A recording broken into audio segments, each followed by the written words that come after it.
The winter anime season of 2024 is finally over. I was just waiting for Shaman King to finish, and so let's once again do a tier ranking. Let's see what are the best anime that aired during this time, what is worth taking a look, and perhaps what is worth not wasting your time on. So let's get right into it. For this tier ranking, I added in some things that you may not expect for a winter 2024 list. I added first of all the leftovers from the previous year that still aired during winter 2024. I just think it's relevant as these are the anime that I watched during that time, and obviously, if you look at the odd one out, I added Pluto, which did not air during the winter of 2024, but I watched it during that time and I just wanted to talk about it, I guess. So let's get right into it, starting off with Pluto. Pluto as an anime, this may be a bit controversial, but I would put it as good. And obviously, it doesn't mean that it's a middle of the pack anime. Keep in mind this tier list is for only anime that I liked.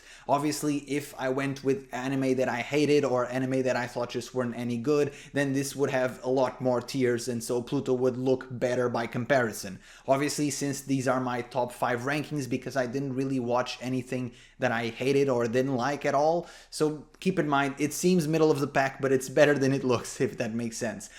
Pluto to me was a very fun watch. I definitely thought that Monster was better. People say that Pluto is one of the weakest works of this author, and if this is him at his weakest, then he's a very good author because this was very enjoyable. I do have some criticisms about the way that robots are portrayed. I don't think it always makes sense, either from a civilizational standpoint, if that's even a thing I can say, and even from an AI standpoint, things that we see nowadays that are occurring and perhaps emerging in the near future, spooky. I think robots in this series are a lot more akin to a different race than necessarily an AI in the common sense as we know it nowadays, but the series still tackles a lot of good philosophical questions and makes us think about these characters and these topics. I think a lot of the characters are very interesting. I think this series is one of those that has a lot of very, very good standalone episodes where you can just watch the episode on Netflix and not really sort of know everything that's going on, but you will still get a lot of enjoyment out of it.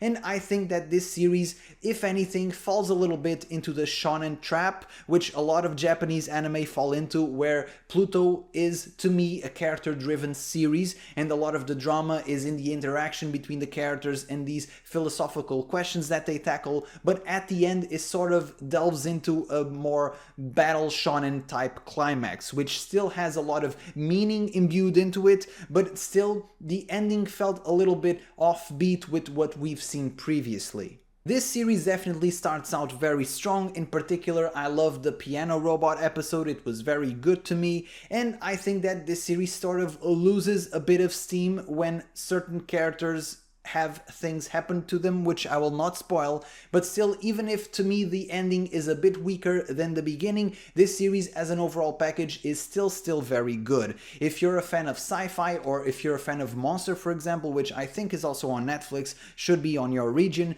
then you will likely enjoy Pluto as well, and Pluto has the advantage of being much shorter than Monster, which is a ginormous anime for nowadays standards. And if you've watched Monster, then you will also wonder, why is Johan a good guy in this series and why does he have blue hair? Which is always a nice question to ask.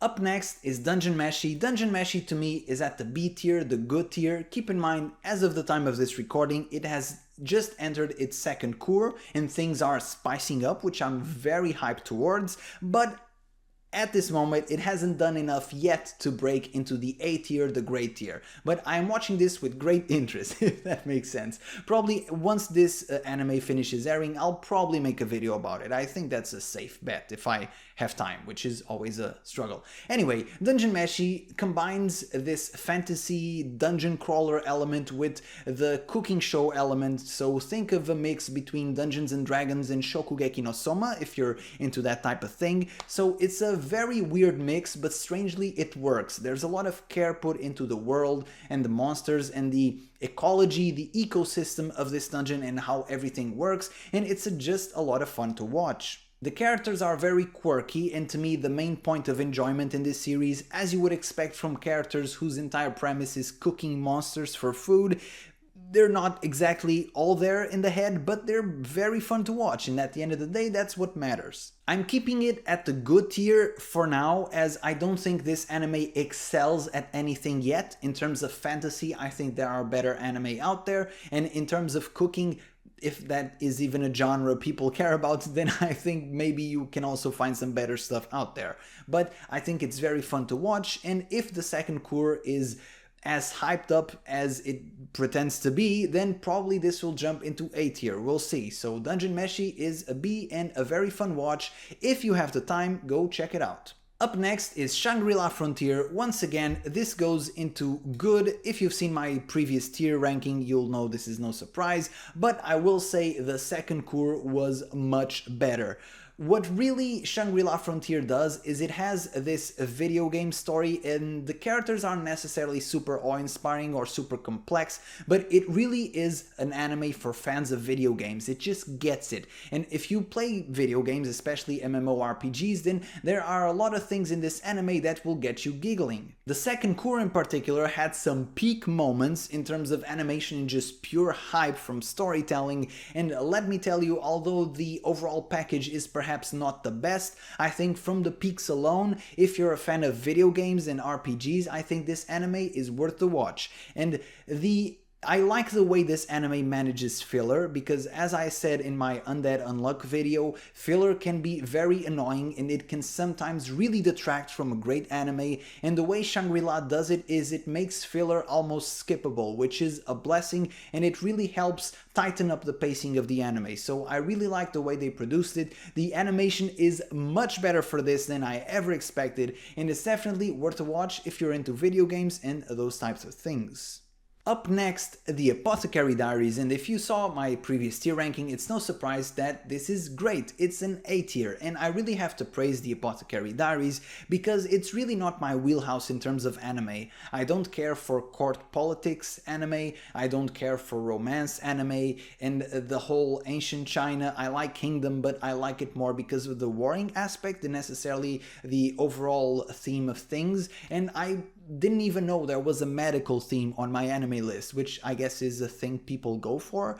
But yeah, the Apothecary Diaries, despite being something completely out of the stuff I usually watch, managed to be super entertaining, and it managed to enthrall me by its main character, Mao Mao. And I will say, this is very much a main character centric anime. Mao Mao carries the entire show, and this is not necessarily a bad thing. Mao Mao drives the story forward, she's at the center of most of what we see, and she's very entertaining at it. She is a very quirky character, very different from what we usually see, especially from what I'm used to seeing from female leads. And you know, she's on the poison spectrum, but that is super entertaining. And I really am more attracted to the freak type characters. I just think they're more interesting to watch than necessarily these cool, suave main characters that just outwit everybody with their 300 IQ. Mao Mao is fallible, she's human, she makes mistakes, but she's also very intelligent and very entertaining.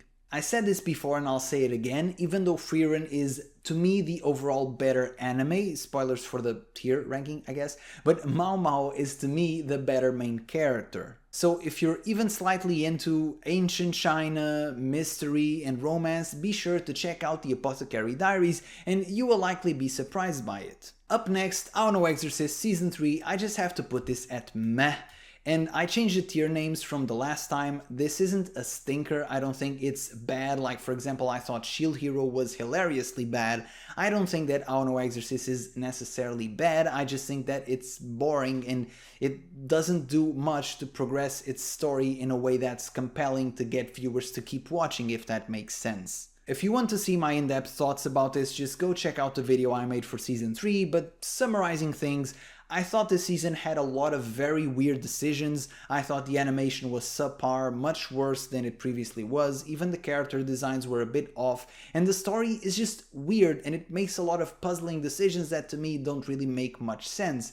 And the thing is, a lot of the good plot points that it does have, and plot points that really grabbed me in the first episodes, they just weren't capitalized on in the proper manner. Everything, once it started cooking, once it started becoming interesting, just felt rushed, and almost discarded halfway through, which is a very disappointing thing for a sequel that was effectively 7 years in the making. So for me, this goes into the D tier, the meh, because it's just meh.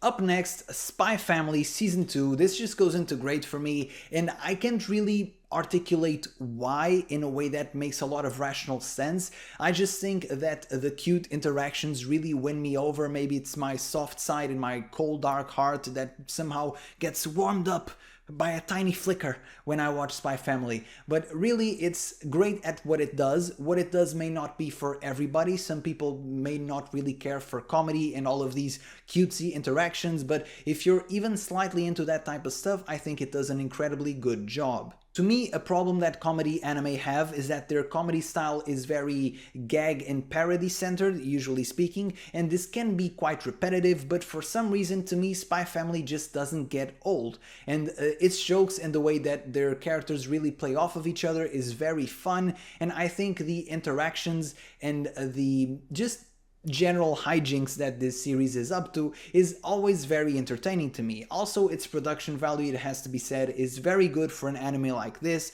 Spy Family could get away with very mediocre animation because the focus isn't really on the action scenes, but still it does a lot with its animation soundtrack to make it stand out. So to me, it's on the great tier. Once again, this may not be the anime for everybody, but for people that like this kind of stuff, then it's very good at what it does. Up next, Shaman King Flowers, and this one, as much as it breaks my heart, also goes on the D tier because it's just meh.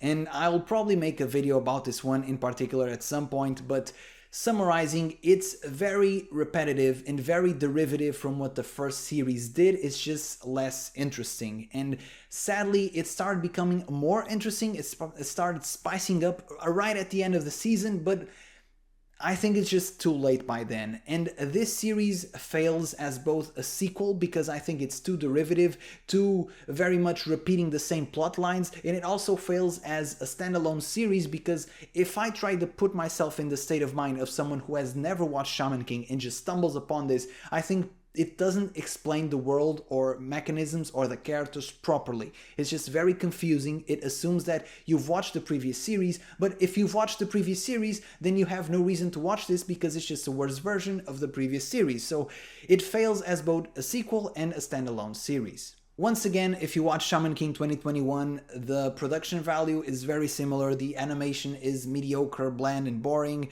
The soundtrack is what it is. And yeah, I don't know. I'm a huge Shaman King fan. Shaman King was my childhood. I knew this was probably going to be bad, but I still watched it out of pure nostalgia, loyalty for my younger self. And yeah, I don't know, maybe I would have preferred to think about it, how good it could be, and not actually watch it. But yeah, I'll probably make a video specifically about this one, just giving my more in-depth thoughts. But as a whole, if you're not into Shaman King, and maybe even if you're into Shaman King, I would probably give this one a skip. Up next, Undead Unluck, and I would love to put this at A tier because to me, in terms of storytelling and characters, it's at A level, but unfortunately I have to take the anime for what it is, and because of its awful, dreadful pacing, it has to be put at B tier.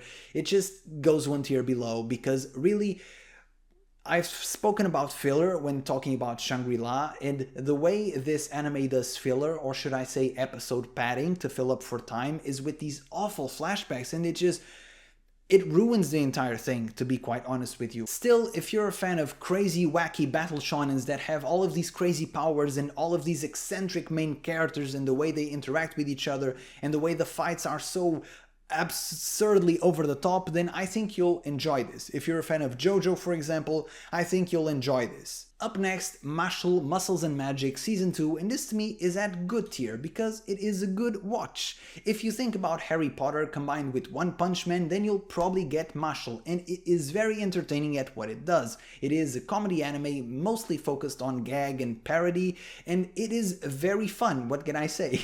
The entire joke of this anime is this person that has no magic powers in a world where everyone can use magic, and you know, this is a very common trope in shonen, I would say, but the way Mashle does this is by being so ridiculous and so over the top, and by the main character, being so physically gifted, it really takes up the absurdity to the next level where it starts becoming very funny.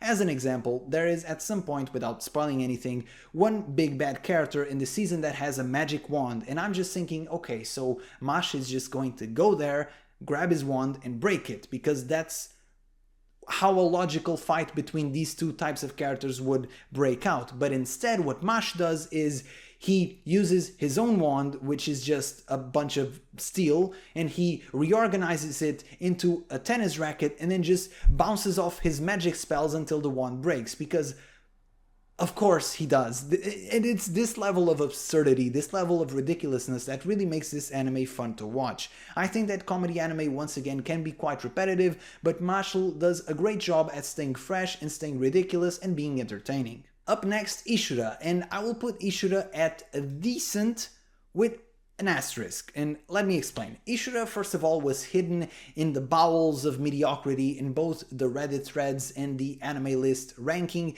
It was not and is not a popular anime by any means. It has had, at the moment of this recording, a second season announced, which I'm actually very excited for, and let's put it like this. I can't really put it much higher because I think that the Ishura anime as an adaptation, it's not very good looking, and that's putting it mildly. I think the animation is very mid. Keep in mind, I'm not really a super huge fan of CGI, so that obviously plays a factor into it, but still I think the adaptation is very mid, and the story starts out a bit weird and a bit overwhelming and a bit confusing, but once it starts cooking, it gets very, very interesting. Ishura to me is almost the opposite of something like Apothecary Diaries, and I know this is a bit of a left field comparison, but Apothecary Diaries is a very main character centric story where everything revolves around Mao Mao, and when we have episodes that doesn't feature her as much, it's about usually things referring to her, while Ishura just really has no main character.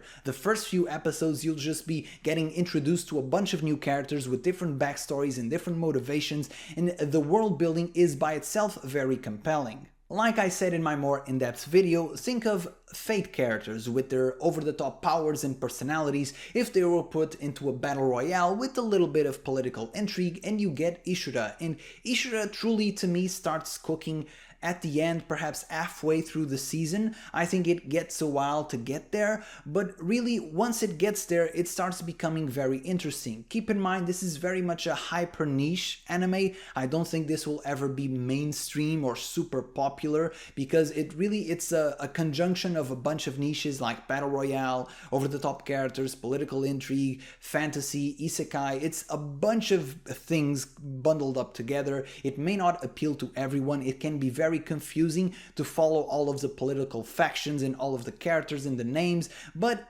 if you're into that type of thing, then this can be very entertaining. And I want to make this asterisk very clear. I greatly enjoyed Ishura, but because its beginning was so weak and the animation to me is just not very compelling, I have to put it at C. But in terms of story and characters, it's definitely at a B tier. Perhaps it could even get to an A tier once the second season starts cooking. Now, to the surprise of absolutely nobody, Frieren is at an S tier, and I changed once again the tier names from my previous ranking. If you saw my previous one, you know that I put Frieren at A, and I reserve the S, peak fiction, only to Vinland Saga Season 2, and I still stand by that point. I think that Vinland Saga was unparalleled last year, and I don't think Frieren is necessarily the best anime ever, but I don't think it has to be. It is excellent at what it does, and to me it's an amazing anime, and I think it deserves its own tier on this particular list, as I think it stands one step above everything else on this list. What can I say about Frieren that hasn't been said already? I think it does a great job at being a standard fantasy. There's this trend of a bunch of isekais where people get transferred into other worlds, and now there's almost this pushback from traditional fantasy, like the fantasy is the interesting element. We don't need to be shoehorning isekai into everything. And I think really that Frieren does a great job at depicting this fantasy world, at building it up, and in staying focused in its own characters, because some series perhaps almost get lost in their own world building.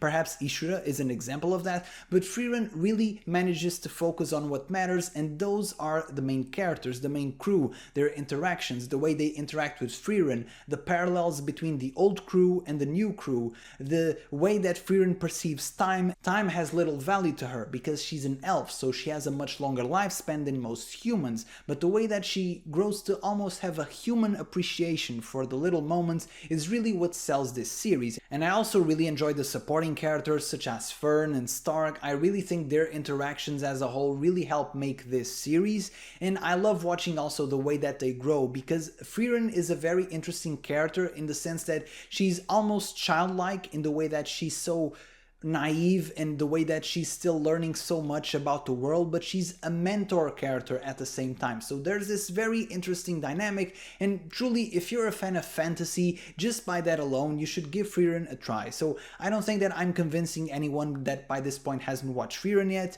but in case you're like the 001% and you enjoy fantasy and you still haven't watched Frieren for some reason, then go check it out, because it is very good. Even if it's just by the animation alone and the fights, it's just worth it just by that alone. And speaking of animation and fights, finally Solo Leveling goes straight into the A tier, and once again this is an A tier with an asterisk. Just like Ishura, I think that its story alone, it's deserving of higher tiers, but the overall package drags it down. I think that Solo Leveling really is pushed by the things that it excels at, and the things that it excels at is the hype, the animation, the soundtrack. It just, the audio-visual presentation is just so good that it really blows things out of the water. And I will say, in terms of storytelling only, I don't think it's controversial to say that Solo Leveling, just by its storytelling, would probably be at C or B. It's just not super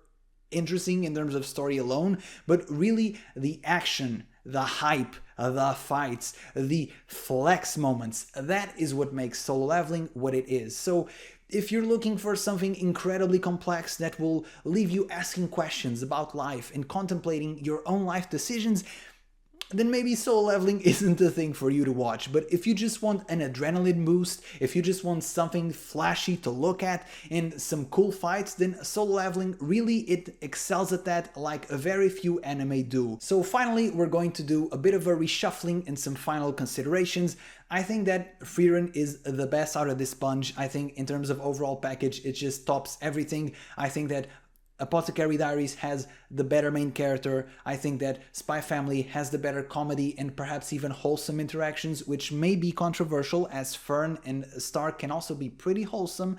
And I think that Solo Leveling has the overall action and better fight scenes, but still, overall, I think Frieren is the best. In terms of A tier, I think in terms of enjoyment, I would say Apothecary Diaries is my number 1, Solo Leveling is my number 2, and Spy Family my number 3. On the B tier, I will say Pluto is probably the better anime in this tier. In terms of pure enjoyment, I will say Undead Unluck was by far the most enjoyable ride here. Up next, Shangri-La, and then Dungeon Meshi. I still have high hopes for the second core, let's see how it does. And finally, Mashle. For the leftovers, we have Ishura, that despite being at C, this is at C with an asterisk. I still have high hopes for the second season. I will definitely be watching the second season, and I enjoy this more than I should. And if you're a fan of fantasy, once again, go check out Ishura. And finally, on the meh tier, it's whatever. I guess the Exorcist season was better than the Shaman King one, but it doesn't really matter. I'd honestly give both of these ones a skip unless you're super into these particular series such as I was. So this has been my tier list for winter of 2024. I have covered all of these anime in more in-depth individual videos if you want to go check them out, with the exception of Dungeon Meshi and Shaman King, which I will get to at one point in the future, hopefully, if I have time. Besides that, be sure to leave it in the comments if you think my list is good or if you think my list is trash. Either way, it's fine. At the end of the day, we all have opinions, and you must realize that if your opinion does not agree with mine, then you're wrong. Anyway, be sure to leave a like and subscribe, and I'll see you guys on the next video. Ciao.